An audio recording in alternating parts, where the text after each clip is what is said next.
कभी ऐसा लगा है कि जिम में घंटों की मेहनत कहीं बेकार तो नहीं जा रही? अगर हाँ, तो इसमें आप अकेले नहीं हैं। फिटनेस की दुनिया ना मिथकों और सुनी सुनाई बातों से भरी पड़ी है। तो आज हम विज्ञान का सहारा लेंगे और उन साफ साफ जवाबों को जानेंगे जिनकी हमें सख्त जरूरत है। चलिए उन सबसे बड़े झूठों की परतें उधेड़ते हैं जो असली नतीजों के रास्ते में आते हैं। और ये सवाल तो शायद फिटनेस का सबसे मशहूर सवाल है। क्या दिन में 100 सिटअप्स लगाने से वाकई पेट एकदम फ्लैट हो सकता है? साइंस के पास इसका एक सीधा सा जवाब है और यकीन मानिए वो शायद आपको थोड़ा चौंका दे। तो चलिए सबसे पहले बात करते हैं दिखावट से जुड़े मिथकों की। मतलब वो बातें जो हमारे शरीर के दिखने और उसके शेप बदलने के तरीके से जुड़ी हैं। ये धारणाएं अक्सर सबसे ज्यादा कंफ्यूज करती हैं। तो पहला और सबसे बड़ा मिथक है स्पॉट रिडक्शन। ये सोचना कि पेट की कसरत करने से सिर्फ पेट की चर्बी पिघल जाएगी, ये वैज्ञानिक रूप से बस एक कहानी है। हमारा शरीर ऐसे काम ही नहीं करता। जब उसे एनर्जी चाहिए होती है तो वो हर जगह से एक साथ थोड़ी थोड़ी चर्बी लेता है। इसके पीछे जो साइंस है उसे कहते हैं लाइपोलिसिस। अब इसको आसान भाषा में समझते हैं।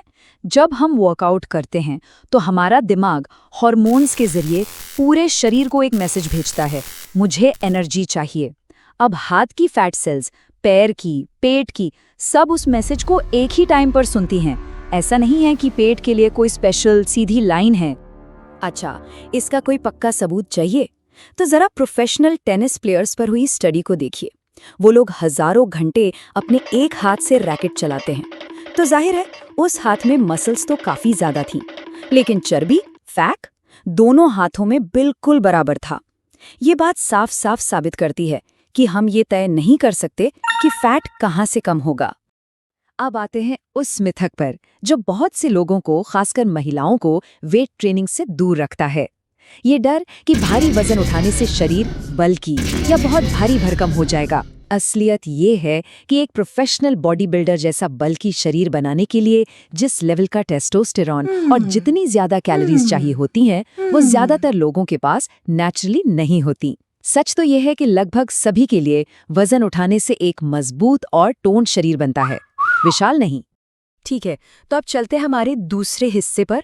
यहाँ हम बात करेंगे एक्शन से जुड़े मिथकों की। मतलब हमें असल में करना क्या चाहिए? क्या सिर्फ कार्डियो करना ही सबसे बेस्ट है? चलिए देखते हैं। ये टेबल ना पूरी कहानी को एकदम साफ कर देती है।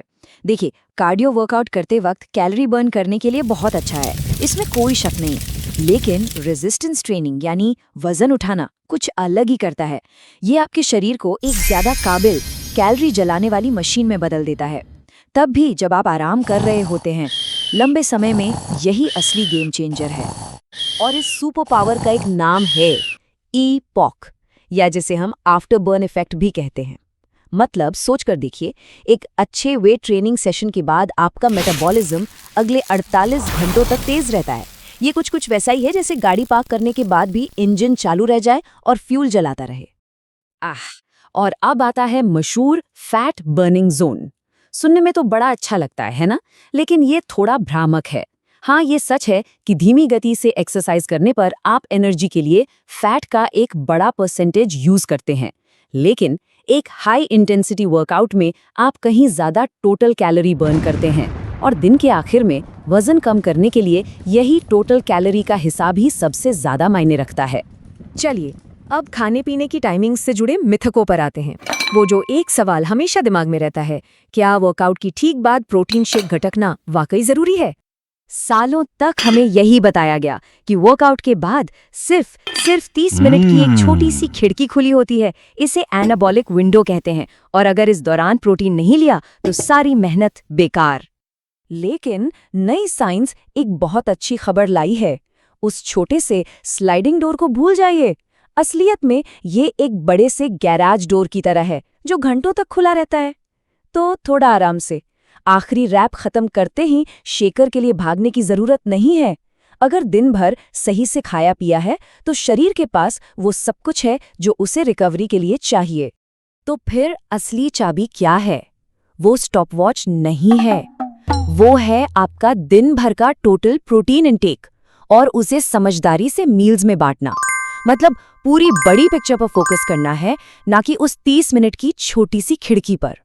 और अब वो मिथक जो शायद सबने सुना होगा, शाम 6 बजे के बाद कार्ब्स मत खाओ वरना मोटे हो जाओगे। सच तो ये है कि हमारे मेटाबॉलिज्म में रात को बंद होने वाला कोई ऑन ऑफ स्विच नहीं लगा होता। शरीर को घड़ी देखनी नहीं आती, उसे बस एक ही चीज से मतलब है, पूरे दिन में कितनी कैलोरी आई और कितनी गई, बस। और अब हम आ गए हैं अपने आखिरी सेक्शन पर। यहाँ हम बात करेंगे मेहनत, दर्द और तरक्की से जुड़ी कुछ खतरनाक धारणाओं के बारे में। नो पेन नो गेन, यानी दर्द नहीं तो फायदा नहीं। ये शायद सबसे खतरनाक मिथकों में से एक है।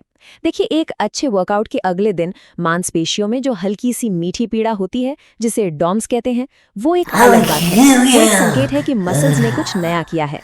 लेकिन एक तेज चुभने वाला दर्द, वो बिल्कुल अलग है। वो तरक्की का संकेत नहीं है, वो शरीर का अलार्म है जो कह रहा है रुक जाओ। इस फर्क को समझना सेफ ट्रेनिंग के लिए बहुत बहुत जरूरी है। और एक ये मिथक कि वर्कआउट तभी काम का है जब वो कम से कम 1 घंटे का हो, ये सब कुछ या कुछ नहीं वाली सोचना बहुत से लोगों को एक्सरसाइज शुरू करने से ही रोक देती है। उन्हें लगता है कि अगर 1 घंटा नहीं है तो फिर करने का कोई फायदा ही नहीं। लेकिन सच तो ये है कि लगातार करना लंबे समय तक करने से कहीं ज्यादा जरूरी है। साइंस ये साफ बताती है कि 10-10 मिनट की छोटी छोटी कसरत के भी असली फायदे होते हैं। और हाँ, 20 मिनट के एक अच्छे हिट सेशन की ताकत को तो बिल्कुल कम मत समझिए। वो 1 घंटे के धीमे कार्डियो से भी ज्यादा असरदार हो सकता है। बात यह है कि कुछ किया जाए, जरूरी नहीं कि वो 1 घंटे तक ही किया जाए। तो आखिर में ये सारी बातें एक ही बड़े आइडिया पर आकर रुकती हैं। हमारा शरीर कोई सिंपल मशीन नहीं है जो किसी रूल बुक के हिसाब से चले। ये एक बहुत ही कॉम्प्लेक्स और खुद को माहौल के हिसाब से ढालने वाली एक बायोलॉजिकल सिस्टम है। अच्छे नतीजे पाने के लिए हमें शॉर्टकट ढूंढना बंद करना होगा और ये समझना शुरू करना होगा कि ये असल में काम कैसे करता है। तो अब ये सोचने का एक अच्छा मौका है, जिस फिटनेस रूटीन को हम फॉलो कर रहे हैं, क्या वो वाकई साइंस और सबूतों पर बना है या फिर उन्हीं पुराने मिथकों पर जिनकी हमने आज बात की। शायद अब उससे विज्ञान की रोशनी में अपडेट करने का समय आ गया है।